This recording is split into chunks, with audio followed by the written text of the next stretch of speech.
Can you hear us? We got you. Welcome, everyone. This is one of our DuckTales live editions. These are where we bring our gold loopers on to tell the tales of their great loop adventure. I'm Kim Russo. I'm the director of AGLCA. We have traditionally been doing these at kind of normal DuckTale time, which is roughly 5 o'clock p.m. Push this one back a little bit because, and we've got the DuckTales here. We push this one back a little bit because we are finding that for those of us who are looping, 5 o'clock DuckTales work great. For those of us who are not, that might be a little bit early for many of us to be able to sit in front of Facebook and watch something going on live like this. So we're coming to you live on Facebook. We are on the AGLCA Facebook page. We are in the AGLCA Facebook group. And we are coming to you on YouTube. And our guests today are JoAnn Harper and Jack Shuff. So welcome, JoAnn and Jack. Hi. Hi, I'm JoAnn. And for those of you who don't know JoAnn and Jack, they finished the loop a few months ago.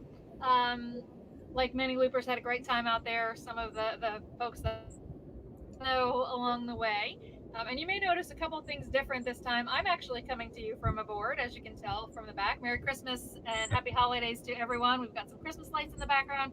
I'm coming to you from Legacy Harbor in Fort Myers, which is where I will be for the winter. So if we have any unusual technical glitches, I'm not on the same Wi-Fi I would enjoy if I was on a land-based home. Jack and JoAnn have probably experienced that along the way. Yeah. They're coming to you from their home on the Gulf in Mississippi, but as you can see, they are also aboard because they are what we call all in and do not have a dirt house any longer. So they're living aboard, finished the loop, went back to Mississippi. We'll find out a little bit more about what's next for them.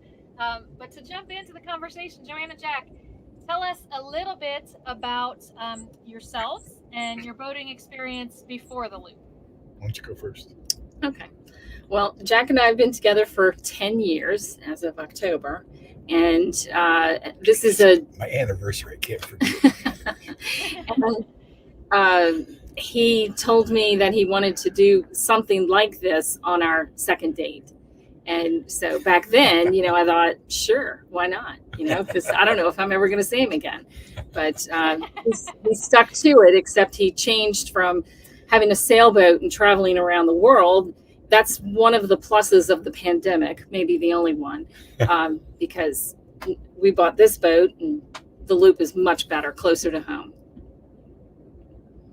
So it's nice to hear that Jack had some extensive experience before. But Jack, what is it about the loop that attracted you and made you tell JoAnn on your second date that this was something you wanted to do? Well, I had a sailboat in San Diego for years and did a lot of coastal sailing and had this vision. Matter of fact, had the route planned and I knew where I was going, what month I was leaving. I just didn't know what year. And we were in Miami for the boat show. Was it a year ago or 2 years ago, this coming January, and looking for a catamaran, sailing catamaran. And it was shortly after we got back that sort of, all hell broke loose with the pandemic. And, there were folks that I knew that were trapped, couldn't get in, couldn't get out. They were living in the Caribbean, and it got worse with sailors that were beyond that. And I'm like, this doesn't make any sense. I've done a lot of boating growing up, had a lot of large sailboats and then smaller power boats. But the loop is something that I was familiar with growing up. I grew up in Indiana and it was just, logical to make a shift. It's the same concept. It's just different cruising grounds. So we have thoroughly enjoyed it and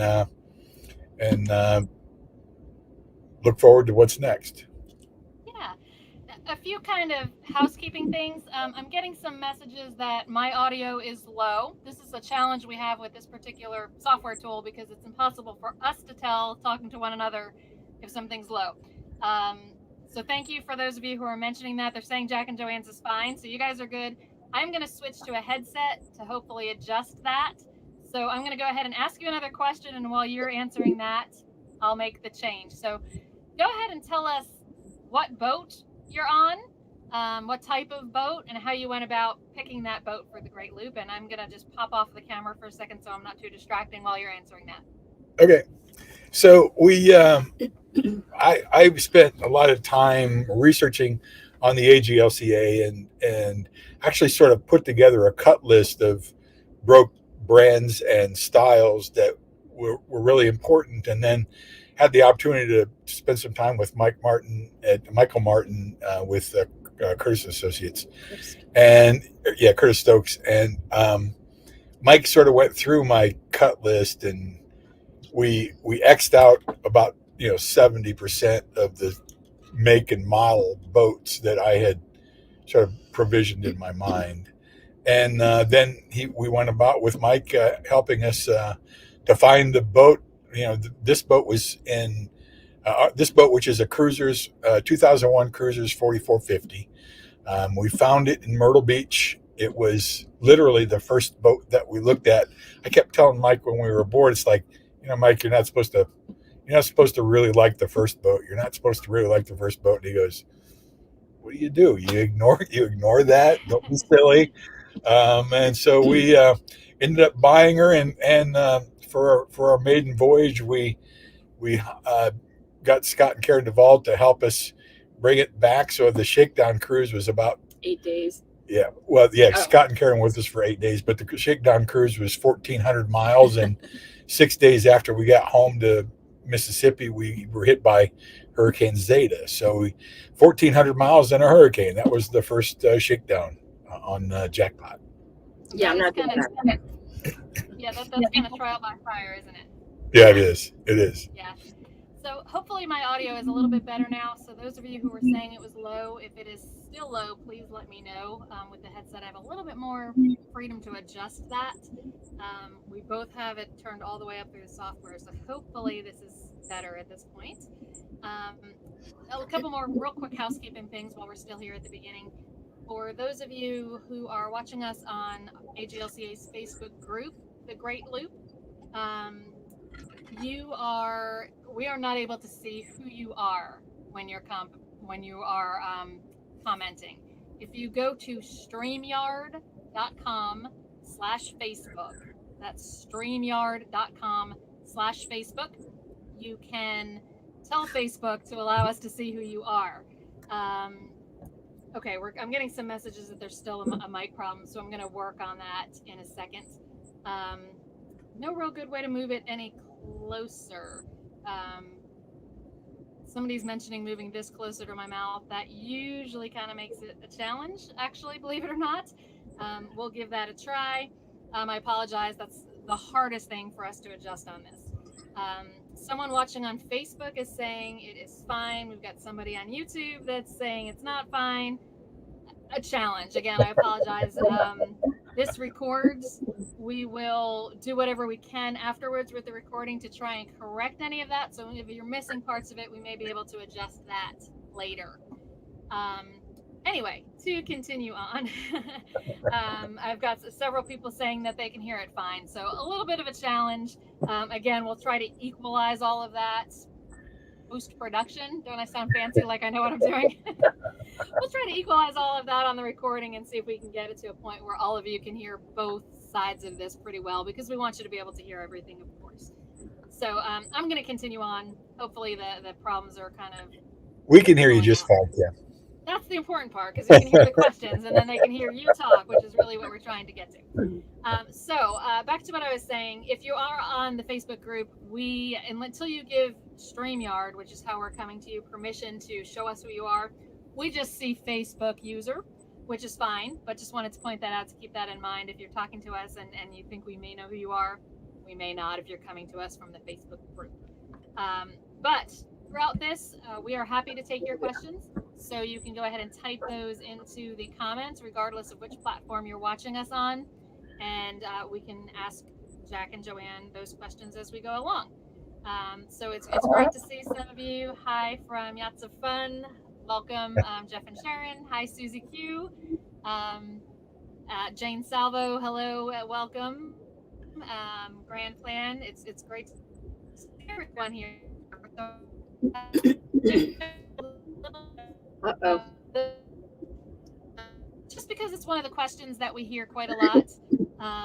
And I think you may have lost me for just a second. Am I back? We did. Yeah, Yep. you're back. Okay, I heard an uh-oh from Jack and Joanne. Just because this is such a hot topic right now, how was it finding insurance for Jackpot? Because I know, right now that is a big challenge for a lot of people. But Jack, you did have a lot of experience. So was there any issue with you finding insurance when you decided to buy Jackpot? And when exactly was it that the purchase went through? Yeah, the purchase went through a year ago last July. We closed on it either end of June or the first part of July 2020. Right? Yeah, 2020. So yeah, I had the thing I can tell you about insurance is that, number one, it's more competitive than it was then. There's a lot of companies that were doing it that are no longer doing it. I would suggest, it's very worthwhile in my mind, and with Mike's advice, we joined MTOA, and we used the folks over there to help us shop insurance. And it was kind of an interesting scenario. We had several quotes. We were going to go with Progressive, and at that point in time, we were hiring Scott and Carrie Duvall and Capable Cruising to come aboard and do our training with us. And Progressive wouldn't cover us if you had a licensed captain on board. So Makes no sense. Yeah, no, it made no sense whatsoever. So they have since resolved that. I was talking to them at the rendezvous, and they've since resolved that. But we ended up going with Geico. But there were plenty of options out there. Are they as the thing about the boat insurance business right now is there's been a lot of storms and a lot of damage, and they've paid a lot of claims. So, the thing about, I spent 30 years in the insurance business, and, come one, come all, when it's bad, we all have to pay. So, I didn't find it a problem. But I would say, as you're looking and shopping for insurance, as you're getting started, make sure you just sit down, really put your mind to work and document all of everything that you've done in relationship to being on a boat, driving a boat, doing any cruising, any Coast Guard training, everything that you've done, and get it all down on paper, because they're going to ask you for it. So spend some time going back, really, search the crevices of your mind. I call it my mind is a file cabinet. Just some of the doors are rusted shut. And so get the WD-40 out, open up the doors, and just recall, if you spent 6 months driving a 16-foot boat on a lake somewhere, document all of that stuff so that you have that when it's time, because it's going to be important. Do your Coast Guard training, and make sure you got your state license or some form of that you've done as well. So yeah, it even counted for me when we put down that I had been a certified boat driver for the American Barefoot Club for about 6 years. So that helped. Right. And even though it was 17, 20-foot boats. Yeah, they're not driving 40-foot boats when they're doing barefooting, but it all helps. It all matters, and just make sure that you document everything. Yeah, that's great advice. And 2021 really has been a challenging year, particularly for those without extensive experience, or those who are looking to upgrade in the size of the boat, by 20 feet or something like that. We are actually planning one of our podcasts for right at the beginning of 2022 to kind of give an update from some of our insurance agent sponsors on where the market really stands for 2022, because that's really been a challenge for lots of loopers in 2021. And as I said, both of you had previous experience, and you really kind of were on the front of that curve before it got super challenging. So we'll be getting more information out to everyone about then. We have one question for you. Where in Mississippi? We've referenced that Mississippi is home, and that's where you're coming to us from, and the motor vessel Grand Plan. Was wondering where in Mississippi you're from. We're from a little town between Gulfport and New Orleans called Bay St. Louis. It's right on the Mississippi Gulf Coast. It literally is 13 miles from Louisiana, across the Mississippi-Louisiana state line. So Gulfport's about 20 minutes one direction. New Orleans is about an hour the other direction.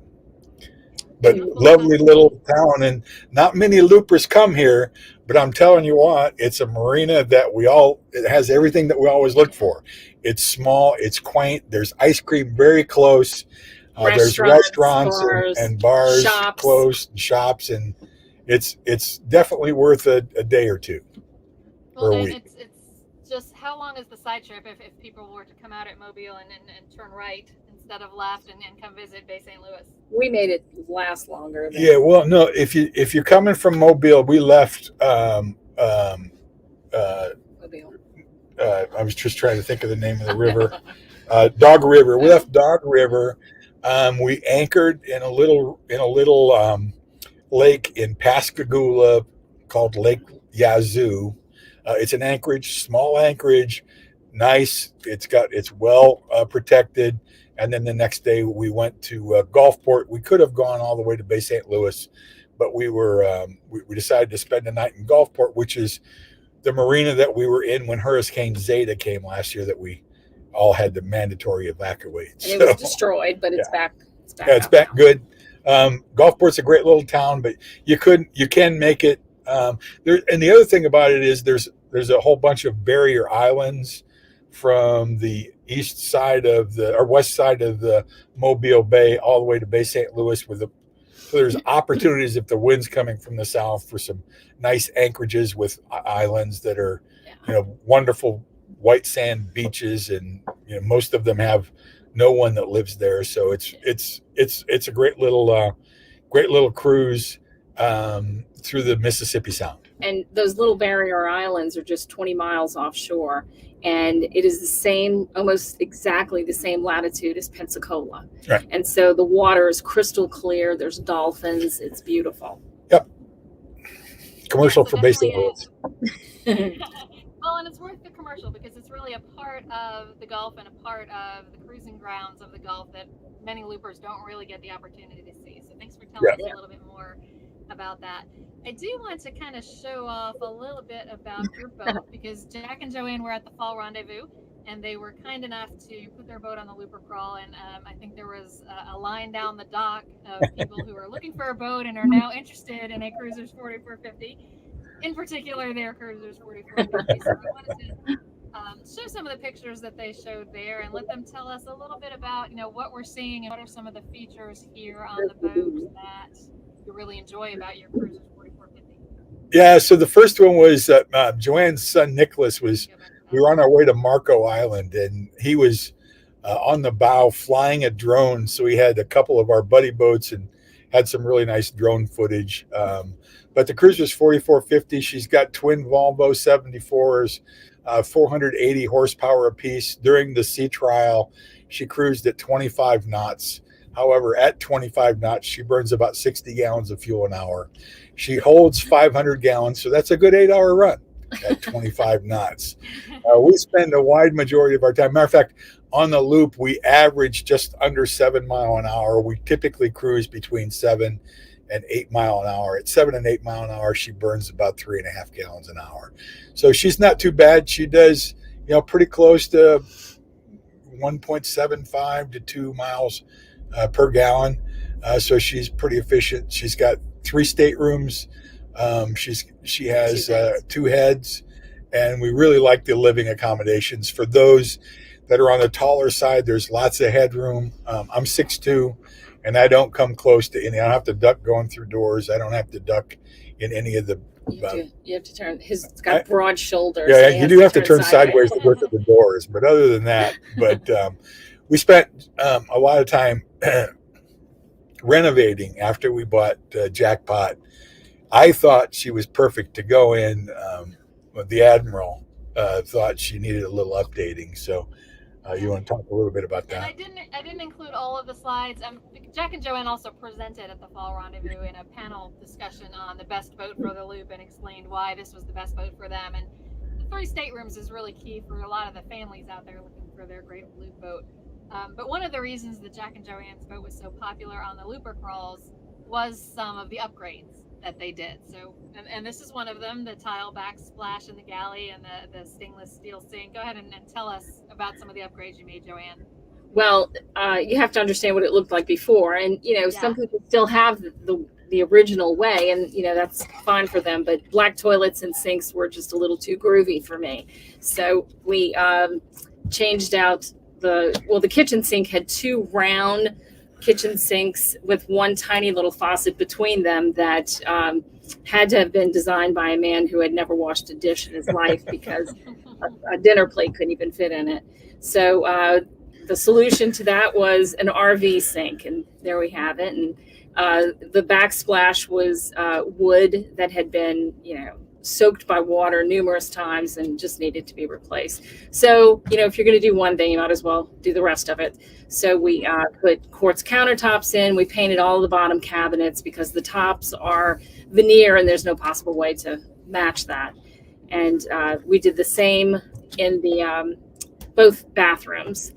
We changed out the toilets and the sinks and the quartz countertops. And I'm flying through here just to get to one of the heads, so you can kind of see what they did in there. And it just brightened it up so much. The first thing Jack did was change out all of the lighting to LED lighting, and it just changed the color of everything from orange to white. So that alone was a lot. So it was a lot less expensive than quartz. And in the bedrooms, the staterooms, the only thing we changed were the light bulbs and the bedding. I put all white bedding so it would brighten it up, and we did change the carpet throughout the boat. Mm-hmm. And so a nice picture of the nice brightened up salon. If you've been on these boats, some of them have some dark wood, like as JoAnn said, veneer in a lot of places. It kind of darkens things a bit. So this is obviously very nice and bright and white. Which stateroom is this, JoAnn? This is the master. So there's lots and lots of storage. There's cabinets up above and below, and to the right of that, there's a closet, and there's actually like a dressing table on the other side where I sit and put my makeup on, and there's the almost full-size bathtub with the shower, which, in perspective, put things in perspective, we have an 11-gallon water heater, so it will give you about 3 inches of hot water. But it's a beautiful boat, and as I said, it's pretty popular for a lot of loopers, but particularly for some families on the loop, some who are aboard cruisers 4450s, and several who are looking for those boats in this pretty challenging market. One thing you mentioned, Jack, about the burn rate, basically, is that at 25 knots, she burns about, I think you said a gallon. 60 gallons an hour, yeah. 60 gallon a minute. Yeah.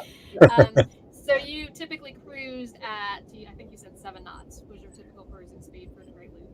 Yeah.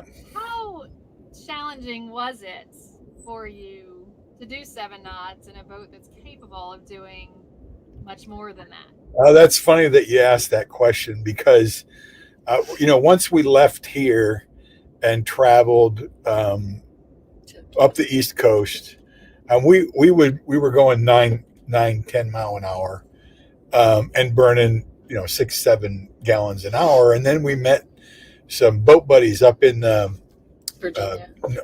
No, because Sonny was not a good trainer. Oh, that's right. Slow. You're right. St. Clair, Michigan, on the Detroit River, Lake St. Clair. We met two very good friends, became very good friends that were traveling in trawlers. And trawlers, on a good day they go 7.5 knots. On a really bad day, when they need to throttle up, they can go 7.5 knots.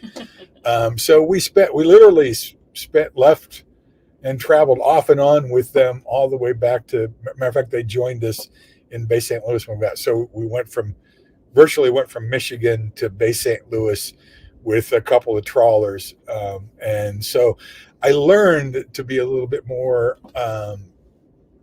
Disciplined, patient. Yeah, and I mean, frankly, and when people say 7 mile an hour, 8 mile an hour, you can go a lot faster than that. The reality is, if you want to go fast, why are you on a boat? There's a whole lot better ways to go fast than that. That is true, and the struggle to stay at the slower speeds is real for many, though. Yeah, I it think fuel is. prices are certainly helping some of us who prefer to go fast to be a little bit more patient. Um, but it is, there is such a huge difference in the fuel burn. One of the things I hear from a lot of loopers who are still shopping for their boat and looking towards, the motor yacht end of the spectrum, I hear a lot, well, we can go fast if we want to. So if we need to outrun a storm or something like that, we can. But we can also go slow. How did you find that to be? I mean, did you run into a circumstance where you wanted to go 25 knots for some reason? Critical on the, particularly I find you find on the Great Lakes, and when you're doing the crossing, um, there were days on the Great Lakes, and I will tell you, we traveled the entire length of Ontario, Erie. We went all the way up Huron and around and down Lake Michigan, because unless I had a Sawzall, this one wasn't going on the historic Western Erie.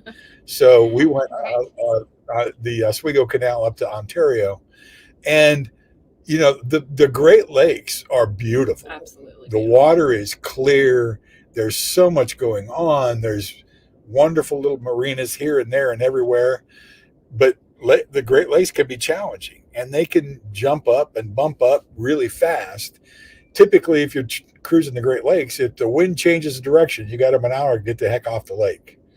And I found that, there were days that I knew that there were small craft advisories coming in the afternoon, and we just cranked it up.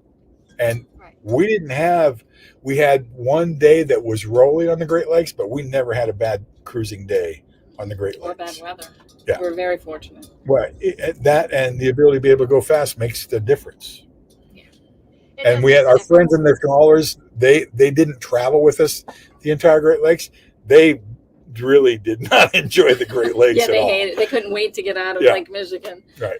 Yeah, and it's trawlers used to be the more common type of vessel on the Great Loop. I think that's really changing towards motor yachts.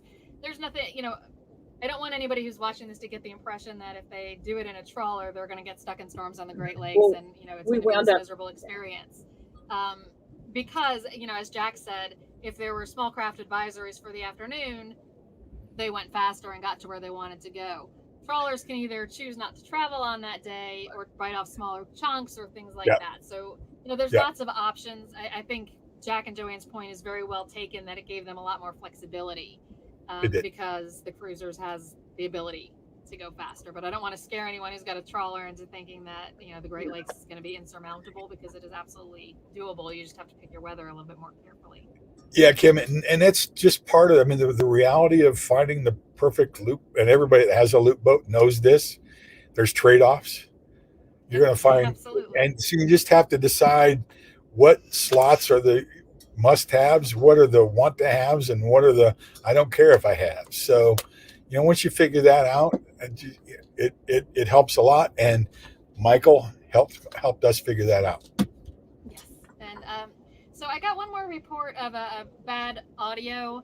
It does seem like most of those reports are coming from people who are watching this on the Facebook group. So if you're on Facebook in the Great Loop Facebook group, you may try switching over to the AGLCA Facebook page, which is very simply facebook.com/AGLCA for America's Great Loop Cruisers Association. That may help, because again, the reports I'm getting are coming from the Facebook group. Again, after we finish, this is recorded on the back end. We can kind of work with that audio a little bit and try to make some corrections to that for anybody who's having trouble hearing. So just wanted to put that out there, because we know that not everybody was here right from the beginning when we covered that a little bit. Again, we're taking your questions. So if you have a shout out for Jack and Joanne, or if you have any questions, feel free to put them on. And thank you for the wonderful comments on Jackpot. I appreciate that. Yeah, there's lots of comments about it. Jackpot is a beautiful boat. Peter mentions that he's had a trawler on Lake Michigan for 25 years and no terrible stories, but he knows the lake. And that's key. And we know that not all loopers will know the lake, but you can certainly get some great advice from those who do. So that's it's kind of interesting as you do this. You find folks when you get. I grew up in Northwest Indiana, spent a lot of my life on Southern Lake Michigan. And a lot of loopers have never spent any time on the Great Lakes. And then when you get to Mobile, a lot of loopers have never spent any time in salt water and tides. So it's all over the board. You get a chance to learn everything.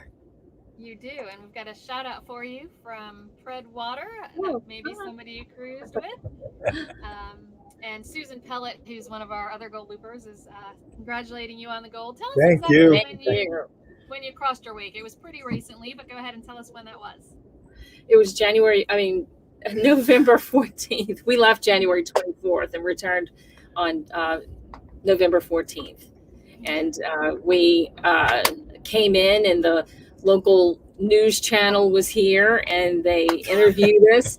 And we had wonderful friends and family who had supported us throughout it. The picture that you have of all of the people on our boat are 15 people who came to Key West to visit us, our friends and family. And it was a wonderful day. It was. Yeah, it was great. It was. Yeah. And they showed it on TV, and they said Jack and JoAnn Harper. Yeah. I got to change my last name. But they fixed it. How did you like that, Jack? It was good. It was good. Because women who keep their last name have to deal with that all the time. Exactly. Yeah. So I want to show, I like to ask our gold loopers to send me some pictures that, kind of the best of their loop experience. And you sent me some fabulous pictures. So I want to run through those. So, let's first of all, tell us what the picture is and why you picked this as one of those that you thought everyone would enjoy seeing. Well, that is the group of people who attended the rendezvous in Rogersville, and we were just amazed at how many people were there. And oh my gosh, we met so many people. We saw people that we knew, and there were just lots and lots of people, and it was just an amazing event. The only thing closer to that is when we had, or our first experience was when we went to Shady Harbor in New York for the pig roast. And there were like 25 looper boats there. And I felt like we were actually part of the AGLCA then. But this was just phenomenal. And I am on the right-hand side of the banner. Yeah. And Kim, this was our, we've been members of the AGLCA for, I think, 2 years or 2.5 years. And this was our first in-person event. Yeah. And, everything had been virtual since we had joined. And so we were really excited to come, and we went to look forward to more. We went to every class that there was, and if there were two at the same time, we split up and so that we didn't miss anything. Yeah. Which is so fun because you were on the tail end of your loop by that point, so you kind of knew. Oh yeah, people thought we knew things. Yeah.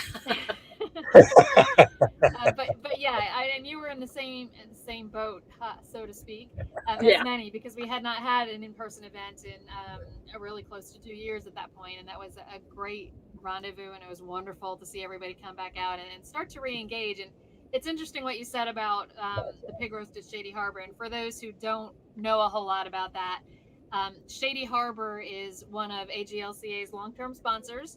It is a marina on the Hudson River north of New York City. And every spring, usually in May, they have a pig roast where they welcome the transient loopers that are coming through. And many of them are loopers. And that was spring of 2021 that JoAnn and Jack would have been there. And it was really kind of an interesting time because people were really just starting to cruise again. They were. We did a couple of kind of small meet and greets that spring leading up to that. A small one in Charleston, a small one on the Chesapeake, and those events were different than kind of our normal events because a lot of people were hesitant, and it wasn't just that they were hesitant about exposing themselves to COVID, but I think a lot of people were feeling their way on how much others wanted to engage with them. So I think everybody's nature was to be super friendly, but they didn't want to be, off-putting to someone who might have been trying to be cautious. So long story short, I think it took a few months for all of that to work itself out. And I think by the time we got to the rendezvous, everybody was really kind of re-engaged and really kind of, ready to go and experience some of that camaraderie. So that event was a whole lot of fun. Yeah. We have a question for you from the Motor Vessel Grand Plan. They say they'll be working remotely during the loop. And we're hearing that so much after, post-COVID lockdown. A lot of people found out that they don't have to be in their office to work or their normal place of business. And a lot of people have started thinking, well, if I could successfully work from home for a period of time, I could do that from a boat, and nobody at my place of business really cares where that might be. So we're seeing more and more questions, and technology being what it is, we had been getting more questions about working remotely, but post-COVID or post-lockdown, we're seeing that even more. So this question, what did you use for Wi-Fi connectivity during the loop? Any areas where it was a problem? That's a really good question. I Mhm. want to say hello to Pat Boyle before I answer this. Hi, Pat. Pat and Marcia.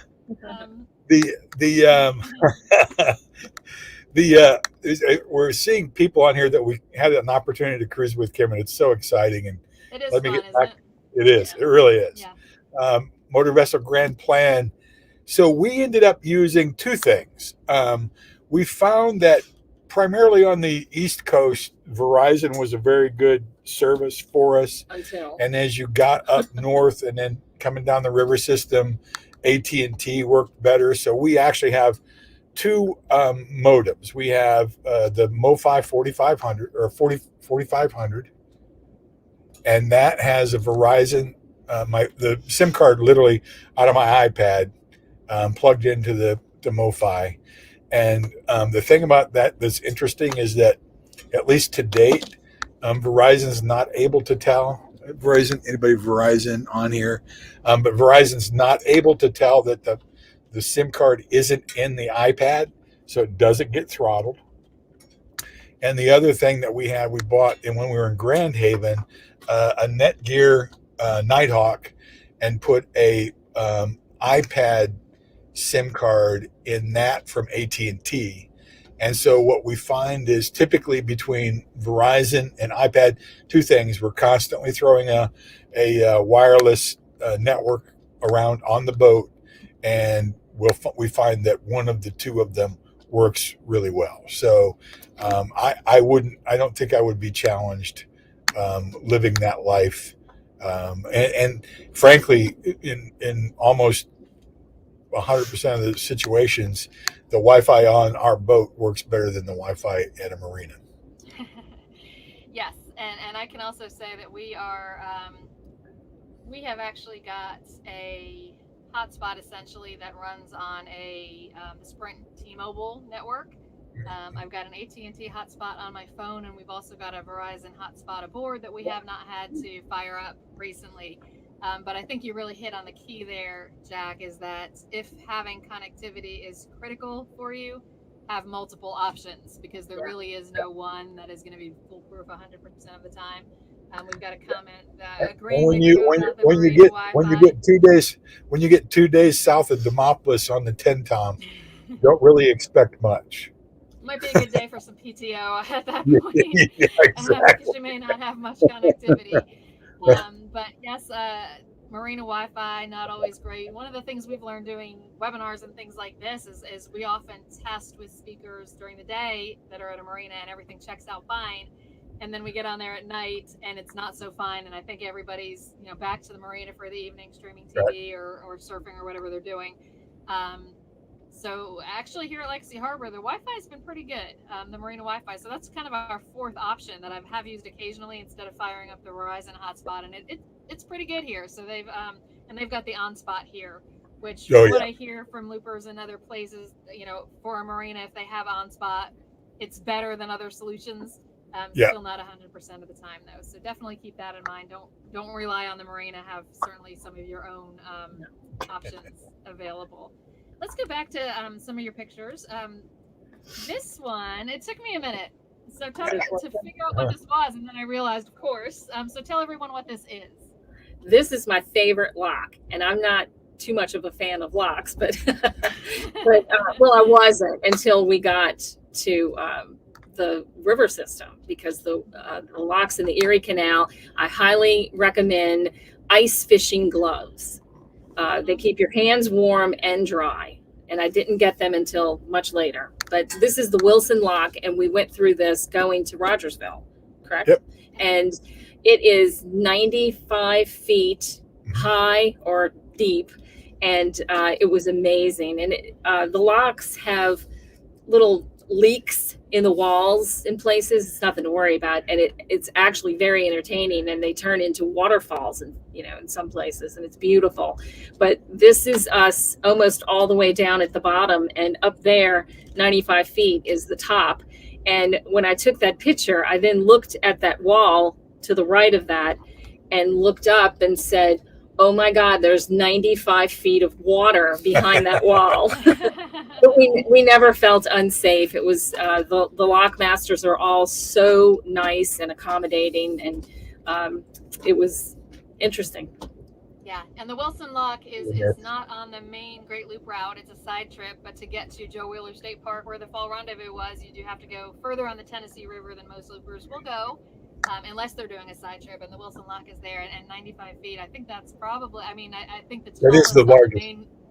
The tallest on the main Great Loop route is less than that. So you had a special thing going through there at the Wilson Lock. That's a great picture of the Erie Canal locks. You start off, I think they're 7 feet or something. Some of them are inches, and it's like getting your toes wet for when you get to these. Yeah, and depending where you start, everyone's kind of got a different first locking experience. But for some of those starting on the river system, some of those big locks are their very first time out of the gate. How long did it take, JoAnn, if you remember, or Jack, to really lock through that 95 feet? Not so much talking about getting everybody tied up, but once they started to. That one was at this point, correct? Yeah, that one was particularly fast. I was amazed at how fast it went. I have a video. If you look at our Adventures of Jackpot page, you can see a couple of videos that I have as we're going up, and that one goes less than 10 minutes. Yeah, less than 10 minutes once they start filling it up or emptying it out to get from the bottom to the top, or vice versa. Yeah, and one of the things that concerns people who, when they start to think about how these locks work, is that with that change in elevation of 95 feet, and that the fact that it's moving pretty quickly means that there's a lot of water either flowing in or out of the lock, depending on which way you're going. Did that create any strong currents or turbulence inside the lock? I'll tell you this. So from our experience on the locks on the river system, when you're tied up to the bollard, and sometimes you're rafted up, if there's not more than one boat rafted up to you and you're on the wall, it doesn't create a problem. We did have challenges. I think there was Pickwick, we had either 4 boats or 5 boats rafted up to us, and we were on the wall, and that creates a challenge just keeping your boat off the cement wall. Those big round fenders that you have, we had those on the side of the boat, and they would get squeezed to inches. Yeah, we had one of the folks on the boat next to us, I can't remember who it was, but he ended up jumping off of his boat and getting on our swim platform, trying to help us keep. We tested our rub rails on both the bow and the swim platform. Yeah, no damage. But with 4 or 5 boats, and you're on the wall, it's a challenge. If you're 4 or 5 boats and you're rafted to the guy on the wall, you just sit there and Literally. have a cocktail and watch them suffer. Exactly. So most people will recognize the site we're seeing in this next picture, but for those who might be just listening to audio, tell us about this picture. Well, this is one of my top 3 places that we went. Passing in front of the Statue of Liberty was actually my favorite place. And I've been to St. Louis before, and I've actually been in the Arch, and just passing in front of it was just phenomenal. Now, there are apps or spots that you can download to, I think it's something, live web cameras. And so I was prepared. I had it on my phone, and all you do is, as you're passing in front of it, you just take a picture with your phone. Screenshot. And it takes a picture, and we're going in front of it, and I'm saying, I don't see us. I'm looking. No Wi-Fi. No Wi-Fi. So it didn't work. And I was so terribly disappointed. And a few days later at one of the, it was Paducah, I think, a sailboat looper sent pictures. He had, I can't remember. Remedy, the sailboat. He was wonderful. He didn't know our names, and he sent them to one of our buddy boats. And this is an amazing photograph. It's almost as good as what Pat Boyle took of our boat in front of the Statue of Liberty. And we've got that one. I'm not sure if that's the next one. Let me jump ahead to that. There it is. That's your boat, obviously, at the Statue of Liberty. So you mentioned, JoAnn, that this is your favorite one. So, It is. and I hear that from a lot of loopers, that this is quite a moment. So what was it about that moment, you know, your boat there in front of the Statue of Liberty, that was so meaningful for you? Yeah. Again, I've been to the Statue of Liberty. I went to New York when they were redoing the torch. You could go in the museum and see all of that. But having your boat so close to it and looking up and seeing her, I have about 350 pictures of the Statue of Liberty. And I have a pretty good lens, so I zoomed in, and there's probably something that a lot of people have forgotten or didn't know, but she's holding a tablet in that other hand. And if you zoom in on it, it says in Roman numerals, July 4th, 1776. And when I saw that, I just started crying. Wow. It was amazing. So many moving moments that loopers talk about there at the statue. Yeah.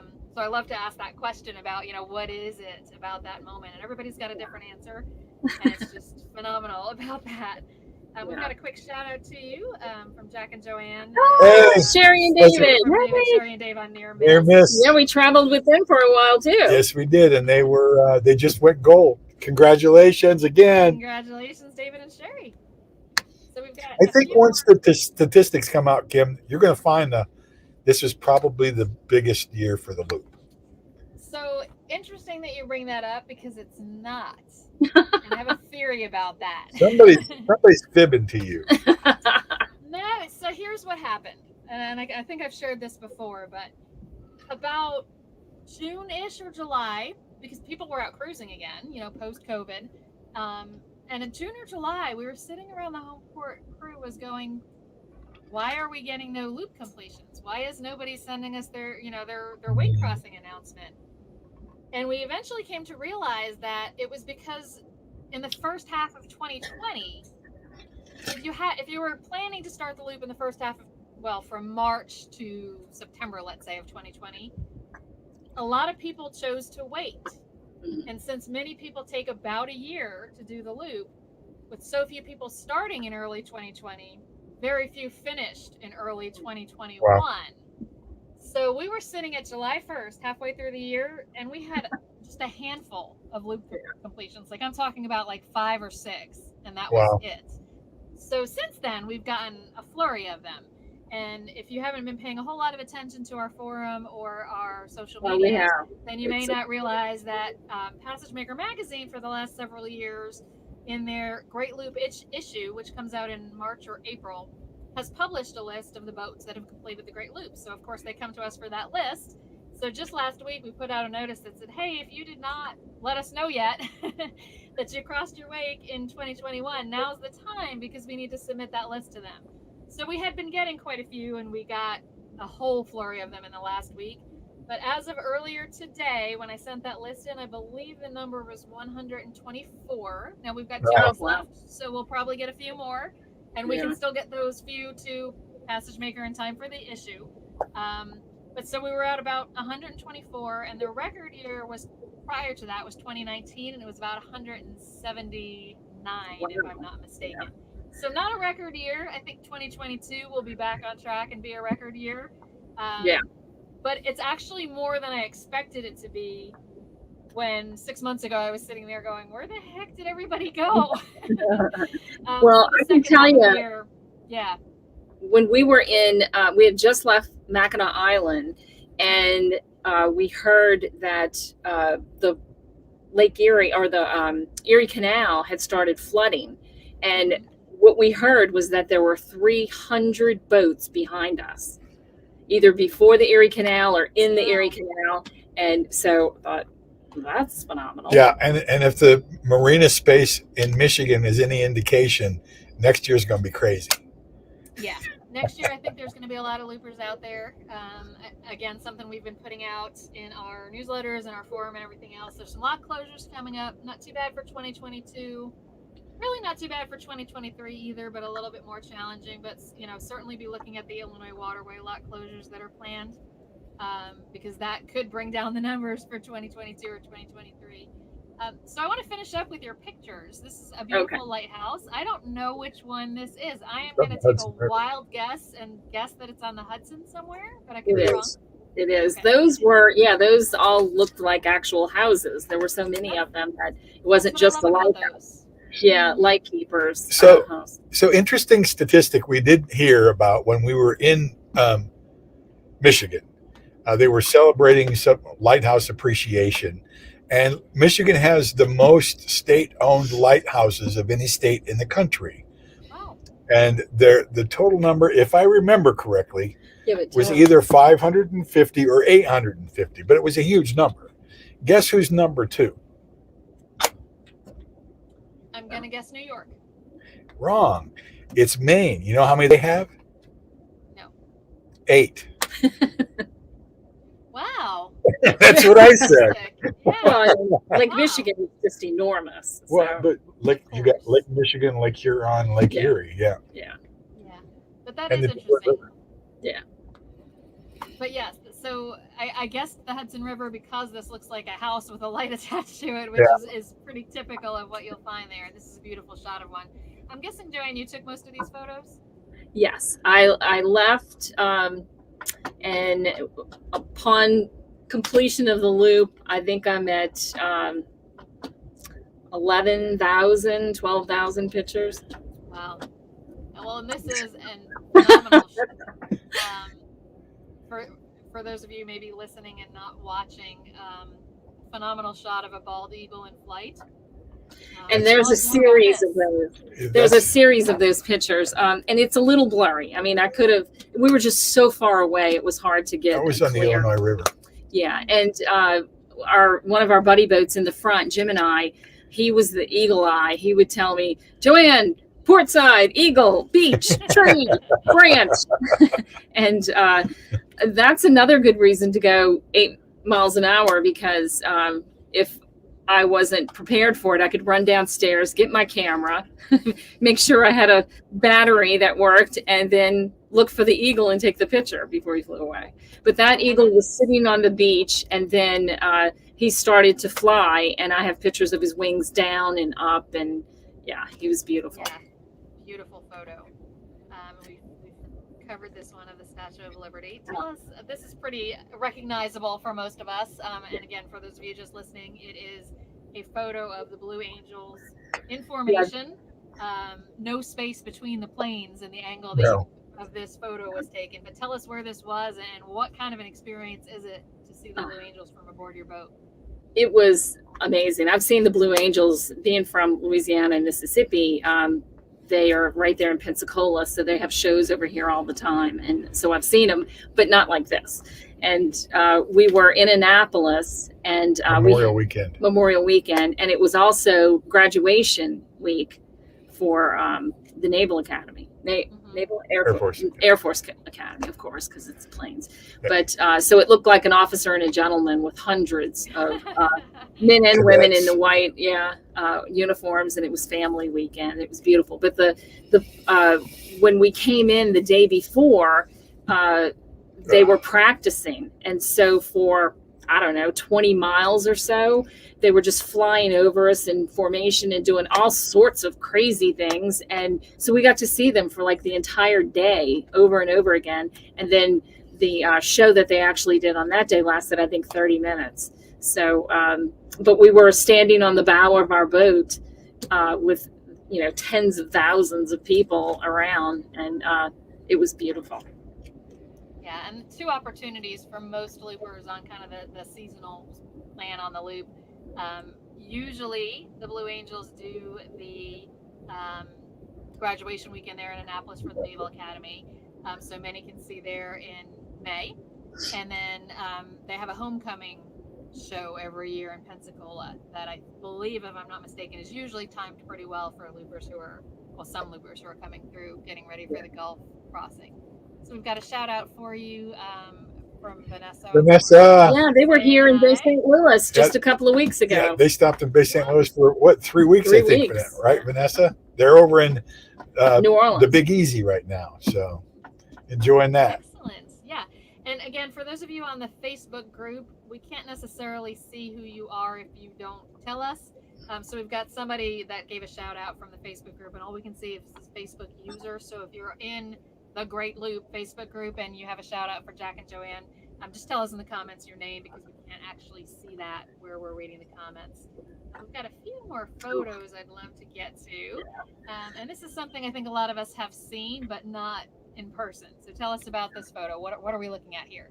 This is Christ of the Deep, and this is one of 3 statues in the world that was done by an Italian sculptor, I believe, and they're placed in 3 different parts of the world, and this one is for the seafarers in Florida or in the U.S. And he's 28 feet down, and so we're snorkeling. The first time I saw it, I was diving, but the water was very murky. This was years ago, and this could not have been more perfect. I mean, there was sun shining down, and it was, and again, it was like going to the Statue of Liberty. It was one of my favorite places. It's on one of the keys. They're on one of the keys. The small keys. No? On one of the small keys outside of Hawks Channel, between Almirada and Key Largo. And we just took the boat out there and grabbed a mooring buoy, spent 3, 4, 5 hours snorkeling that day, and then went to Rodriguez Key to anchor for the night. It was a great day. Yeah, and a beautiful photo, and you can see the fish there. I mean, it's just a perfect shot. And this is a group of loopers, I believe. But tell us more about this photo. Well, there's Kevin, one other looper, Kevin Parcell, and he was a buddy boat with us when we first started our loop. And so we got to Key West. We were there for the month of February at the Key West Bight Marina, which is 3 blocks from Duval. And we spent a month there. And I'd been to Key West. That was my 8th time. And being there a month, I saw things I'd never seen before. I mean, it's just a beautiful place. But these are friends and family who came to visit us. Right. And we all at one time. Yeah, all at one time. They stayed. Well, my sister is the only one that stayed with us. She's in the black and white in the front. But, and Kevin is just finishing the lower Mississippi. And I think he's either in New Orleans or on his way to New Orleans. So. And the lower Mississippi is a route that most loopers don't take either. So correct. The path less traveled. Yeah. Yes. This, of course, is the 2 of you. Where was that taken? Is that Lake Huron? Yeah. That's Lake Huron. And no, that's Lake Michigan. Oh, it's Lake Michigan. Yeah. And there was a lighthouse behind us, but the base of the lighthouse was kind of ugly, so we took a picture. Those are sand dunes. What do they call that wall? Yeah, they're just the white cliffs, the sand dunes. Those are some of the first sand dunes that you hit as you come south from Mackinac on the western side of Michigan. Yeah. And speaking of Lake Michigan and Mackinac, tell us about this photo. This is Charlevoix. And these are the mushroom houses. These were built in the 50s and the 60s. And at one point, there were about 60 of the homes.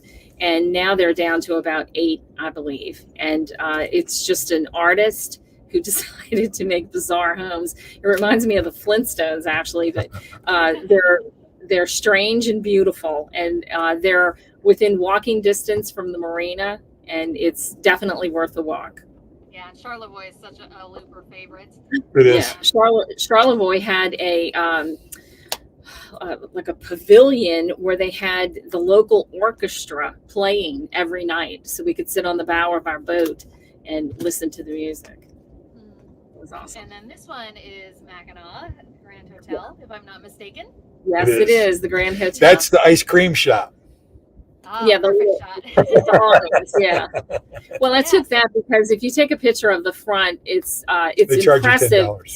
It's impressive the building, but the flowers are what amazed me. Yeah. There's amazing flowers everywhere. Yeah, tell us a little bit about your visit to Mackinac, because it's a pretty unique place. Well, I'll tell it because Jack didn't care for it. So I didn't mind it, but Okay. go ahead. He had to pay $10 a person to get into the building, and he thought that was ridiculous. But I mean, can you imagine the upkeep on this place? So That's what he's never hotel complained guests are about for. paying for anything anywhere, and he complained about $10 for this. But Actually, that's the first time I've heard that, but does strike me as a little odd. So I'm somewhere You between and the me, two of you, Well, I guess. You and me. no, think of this as a museum, because It's not that's a what it museum. is. Yes, It's a it is. hotel. They charge people to stay there. It's a museum, and they let you go all the way up. We went to For the $10. oh, stop. To the third floor, and it's just beautiful. And they've kept the wallpaper and the carpet and all of the furniture are original, and the patterns of the carpet and the furniture are all original, but they remake them every time they wear out. So they're custom fabric, and the flowers. I'm here from the South, and it's very dry here, and we don't have changing of the leaves and all. And I saw hydrangeas that were bigger than Brenda McBride's head, our friend. And I just don't understand the North up there, where you can, everything ends in like the end of September, beginning of October, and then there's snow everywhere. And then the spring comes and everything just pops out, and they're enormous in no time. That's how I get a big head. Well, and Pat Boyle, who we mentioned already. Who's laughing? Laugh at you and Pat's laughing because he was with us and had to listen to Jack complain about the $10. The memories. So yep, obviously some good times there. These pictures are just a phenomenal kind of look at the types of things you can see on the Great Loop. And Sue Robinson Schultz says they're looking forward to the Loop next year. Good luck. So I'm excited for you, Sue. We are actually running out of time. Sometimes these just fly by. But so tell us, if you would, what's next for you? We know you're back home in Bay St. Louis, but you're not done boating. So where are you headed next? No, we're not done. We intend to start. Current target liftoff is around the 10th of January. We'll be migrating toward Marathon, where we plan to spend the month of February. After Marathon, if everything works out, we hope to get to the Bahamas for a few weeks. Fingers crossed. And then we would, it's really on our list. I'd like to get to the Shady Harbor for the pig roast again. Mm-hmm. And we'd like to really want to do the Trent Severn Waterway. And as long as you dump out from the end of the Trent Severn, you might as well go around the top of Michigan and do it again. So we'll see everybody. If we can get a slip, we'll see everybody in Rogersville next year. Yeah, well, you got to get home somehow. So if you're already all the way up there finishing the Trent Severn, it's probably exactly on the rivers again. And then I tell you, and a lot of loopers, they're not crazy about the rivers. I truly enjoyed the river system. I mean, it's scenery like you don't see anywhere else. It's current either with you or against you. So it's like going through an inlet in Florida somewhere where the tide's with you half the day and against you the other half. So I really enjoyed the river system. There's a lot of remote areas, a lot of great little towns, and really they have something that you cannot see unless you're in a boat, and that's the White Cliffs of Epps. And it is chalk, or they call them chalk. It looks like it was poured. I wanted to put the picture in there, but you can only see it. It goes for about a mile or so, and it used to be 80 feet, and now it's about 60 feet high. But the only other place they have anything like it is in Europe, and they believe that tens of thousands of years ago they were actually created at the same time, which would explain the split from North America to here. So two final things. We'll try to wrap it up. First, and we'll limit it to one, but from each of you, I guess. But like one piece of advice or tip for those who are just thinking about doing the loop, either that you wish you knew or just something you learned along the way that you would want to pass on. What's your best piece of advice for somebody who's new to looping? Well, COVID was a special circumstance, and we left in January, got back in November, and had not been home to visit family. And that was the most difficult part for me. So plan ahead, find an airport where you're going to be and plan to be there so that you can fly, you can get to an airport and fly home, because it just didn't work out for us, with COVID and then Hurricane Ida down here. And then we caught that lock for 4 hours and when we got to Rogersville, and I couldn't go home then. So For me, it's the best. And I said it at the rendezvous. And I say it to everybody that I meet that's in the planning stages. The hardest part about doing the loop is throwing the dock line the very first time. It'll never be 100% ready, ever. It'll never be 100% ready. Throw the dock line and go. It's a 1-day boat trip. A bunch of them. But no, that is a great way to look at it, and that is good advice. Very last thing, I think you mentioned you didn't quite blog. I think you kept a Facebook page, correct? Right. Is that open for others to check out? And if so, how do Yes. they find you on Facebook? Yes, we're on Facebook at The Adventures of Jackpot, and it has gazillions of pictures. That's my name. And it shows you every place that we've been. Jack has his charts on there, and you can look at the loop map and see every spot that we've gone to. And his maps are interactive, so you can actually click on a spot and it'll tell you where it is. Show you pictures of the location and stuff. We actually started the Facebook page for friends and family, and now there's like 22 or 2,300 followers or something like that. So I think everybody likes that. I like posting them. I like it most because a year from now, 5 years from now, it pops up in a memory and reminds you of what was going on. So that's why we did it the way we did it. And I would enjoy it. Yeah, it's a great resource for others to take a look at. So definitely check that out. JoAnn Harper, Jack Shuff, it's been a lot of fun. It's been a pleasure. Can't wait for our paths to cross again. Yes. Until then, safe cruising, and hopefully we'll see you on your way to Marathon or in Marathon or wherever it might be. But thank you so much for doing this and sharing your information, and have fun. Thank you. Thanks for asking us to join. We really enjoyed it. And to everyone out there, those that we know, we miss you all. Those that we don't know, we'll meet you all.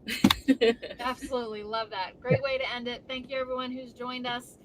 We appreciate it. And we are doing these once a month at this point. So the next one will be, I believe it's the second Tuesday of the month. So the second Tuesday in January. So we'll see you all then. Thanks, everybody. Stay safe. Bye now. Bye.